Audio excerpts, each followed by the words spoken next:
حکومت نے فیصلہ کیا ہے کہ لاک ڈاؤن میں نرمی کی جائے 9 تاریخ سے، اور لاک ڈاؤن میں نرمی کسی صورت میں ہمیں کرنی پڑنی تھی۔ اس کی بنیادی وجہ ہماری وہ کمزوری ہے ریاست کی۔ غریب ملک ہے، وسائل بہت کم ہیں، ایفیشینٹ سسٹم نہیں ہے کہ لوگوں کو ان کے گھروں تک راشن پہنچا سکیں، دوا پہنچا سکیں۔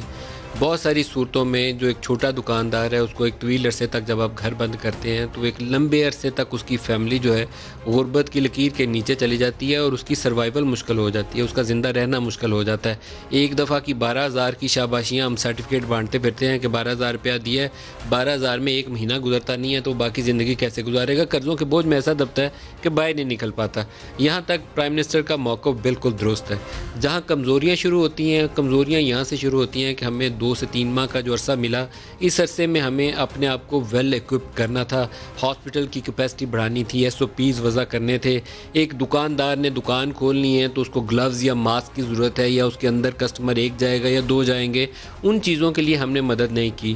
ہمارے اسٹیٹ بینک آف پاکستان کو آسان شرائط کے اوپر، چھوٹا دکاندار اس کو 50,000 کا اگر قرضہ دے دیں نا، آپ انٹرسٹ فری لون دے دیں کہ 1 سال میں واپس کر دینا، تو وہ زندہ ہو جائے گا، اس کی دکان دوبارہ چل پڑے گی۔ یہ کام کرنے کی ضرورت ہی نہیں کیا ہم نے۔ بہرحال ہم لاک ڈاؤن دوبارہ کھولنے جا رہے ہیں۔ جو تازہ ترین اعداد و شمار ہیں اس پہ نظر رکھنی ضروری ہے، کیونکہ ہم اس وقت کرو کی اس سٹیج کے اوپر ہیں جہاں ایکسپوننشل گروتھ ہے، یہ چڑھ رہا ہے اوپر کو، ابھی بالکل فلیٹ نہیں ہوا۔ جو یہ کہتا ہے کہ 1 2 3 4 دن میں نیچے آ جائے گا، اس کے پاس کوئی لاجیکل ریزن نہیں ہے۔ ابھی بہت تیزی سے پھیلے گا اوپر اور چڑھے گا، اور پھر ساتھ دعائیں مانگنی پڑیں گی۔ روزوں کا مہینہ، اللہ پاک فضل کرے کسی سٹیج پہ جا کے مئی کے مہینے میں امکان ہے کہ یہ نیچے آنا شروع ہو جائے۔ تازہ ترین اعداد و شمار کہتے ہیں کہ آج کے دن میں 1523 افراد، یہ لارجسٹ نمبر ہے جو ایک سنگل ڈے کے اندر پازیٹیو انفیکٹڈ سامنے آیا ہے، 1523۔ اس کی وجہ ایک یہ بھی ہو سکتی ہے کہ ٹیسٹوں کی تعداد میں اضافہ ہوگا، پہلے ہم ٹیسٹ ہی نہیں تھے کر رہے، پتہ ہی نہیں تھا بندہ ہے کتنا۔ نمبر آف ڈیتھس کل 40 تھی، آج 38 رپورٹ ہوئی ہیں، تو 2 دنوں میں 78 ڈیتھس ہیں۔ بہت بڑا نمبر ہے، الارمنگ نمبر ہے، اس لیے کوئی اس کو ہلکا مت لے کہ یہ 30 ہے یا 40 ہے، بہت بڑا نمبر ہے۔ اور اس کے ساتھ ایک اور خبر جڑی ہوئی ہے، اس کی وضاحت سٹارٹ میں کروں پھر پروگرام کا آغاز کروں گا۔ بعض لوگ اس کے اوپر شبہ کا اظہار کرتے ہیں کہ شاید ہسپتالوں کے اندر کوئی بندہ مر جاتا ہے تو اس کو چھپا لیا جاتا ہے۔ ایسی ایک خبر نیو ہاسپٹل لاہور کے حوالے سے آئی کہ وہاں ڈیتھس ہو گئی ہیں 40 لوگوں کی، جن کو چھپایا گیا، آہستہ آہستہ کر کے جاری کیا جائے گا۔ ہم نے نیو ہاسپٹل لاہور سے رابطہ قائم کیا، ان سے پورے اعداد و شمار لیے۔ میرے موبائل فون میں چھوٹا لکھا ہوا ہے، آپ کو نظر نہیں آئے گا، لیکن پوری ڈیٹا شیٹ ہے جو بنا کے گورنمنٹ کو پریزنٹ کی جاتی ہے۔ اس کے مطابق نیو ہاسپٹل کے اندر ٹوٹل، یہ آج کے دن کی نہیں ہے، ٹوٹل 45 ڈیتھ رپورٹ ہوئی ہیں ڈیو ٹو کرونا۔ 32 ایسے لوگ ہیں جو ایمرجنسی میں آئے یا ڈیو ٹو ادر ریزنز ان کی ڈیتھس ہو گئیں، لیکن ان کے کرونا کے ٹیسٹ ہوئے نہیں تھے۔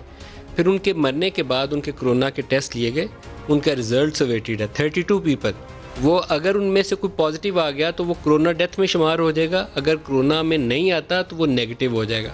اسی طریقے سے اسی چارٹ کے اندر 17 نیچے جا کے ایک تعداد لکھی ہوئی، 17 افراد ایسے ہیں جن کی ڈیتھس کے بعد لکھا گیا ہے کہ وہ دے ور رپورٹڈ نیگیٹو، کہ ان کو کرونا نہیں تھا، they died due to other reason, heart failure ہو گیا، کوئی کینسر سے مر گیا۔ تو دیر آر 32 ایسے پیشنٹس موجود ہیں، پیشنٹس نہیں ہیں، لوگ ہیں جو وفات پا چکے ہیں، اور ان کے نتائج کا انتظار ہے، ٹیسٹ ہو رہا ہے۔ اس لیے یہاں اسپیکولیشن نہیں کرنی ہے، خوف مت پھیلائیں۔ میں نے اس پورا مہینہ بہت کوشش کی کہ میں نعتیں سناؤں لوگوں کو، وسیم اکرم کو بلاؤں، میں کسی اور سٹار شاہد افریدی کو بلاؤں، تاکہ یہ جو انزائٹی والا فیکٹر ہے نا، اس سے ہم لوگوں کو بچائیں۔ انزائٹی سے بچنا ہے، یہ سارے لوگ ہم مریں گے نہیں، ایک ہے وائرس ہے، اس کو طریقہ ہے اس سے نکلنا ہے۔ نیو ہاسپٹل کے اندر ہی یہ ڈاکٹر صاحب کو میں نے ان کے چیف ایگزیکٹو صاحب کا انٹرویو کیا تھا، انہوں نے کلوروکوئن اور ہائیڈروکسی کلوروکوئن بڑے پیمانے پر پیشنٹس کے اوپر آزمانی شروع کی تھی۔ ابھی آج انہوں نے مجھے، ان کے جو چیف ایگزیکٹو آفیسر ہیں ہاسپٹل کے، انہوں نے جو بتایا اعداد و شمار، اس کے مطابق صرف ان 2 ادویات سے، کلوروکوئن اور ہائیڈروکسی کلوروکوئن، اس کے سے 370 افراد صحت مند ہو کر ہاسپٹل سے ڈسچارج ہو کے جا چکے ہیں۔ 370 افراد، it's a very large number.